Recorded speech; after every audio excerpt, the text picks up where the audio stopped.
Electric এখন দিন দিন বেড়েই চলেছে গাইস। মানে আগে যে পরিমাণ দেখতে পেতাম তার থেকে এখন আরও বেশি পরিমাণ দেখা যায়। মানে বাঁদিকে ইলেকট্রিক, এই সিধে ইলেকট্রিক, ডান দিকেও হয়তো মনে একটা ইলেকট্রিক আছে, না ডান দিকে ইলেকট্রিক নেই। যাই হোক, আবার একটা চলে আসবে কোত্থেকে। মানে প্রত্যেকজনের কাছে এখন ইলেকট্রিক। তাহলে সবাই কি মোটামুটি পেট্রোল চালানো ছেড়ে দিল নাকি কি জানি ভাই। আবার এইগুলোও বেরিয়েছে এখন খুব। যাই হোক, আমাদের সায়েন্স অনেক উন্নতি করছে আস্তে আস্তে। আমরা তো আর উন্নতি করতে পারলাম না, যারা উন্নতি করছে তাদেরকে অনেক বড় ধন্যবাদ। আর এই ইলেকট্রিক চালালে একটা মাথায় একটা চিন্তা থাকে না এদের, এই যদি চার্জ ফার্জ শেষ হয়ে যায় কী করে যাবো। আমাদের তো ভাই পেট্রোলে একদম এলাই ব্যাপার।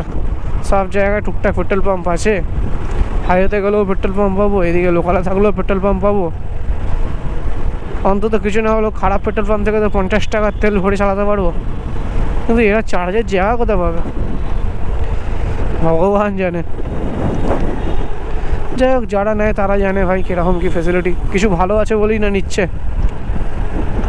আর যারা ভাবে যে আমরা সমাজ সেবার জন্য নেবো তারা বেকার নিচ্ছে। কিন্তু সমাজ সেবা করে লাভ নেই, আমাদের সমাজের একদম হয়ে গেছে, গোষ্ঠীর পিণ্ডি ছুটকে গেছে আমাদের সমাজে।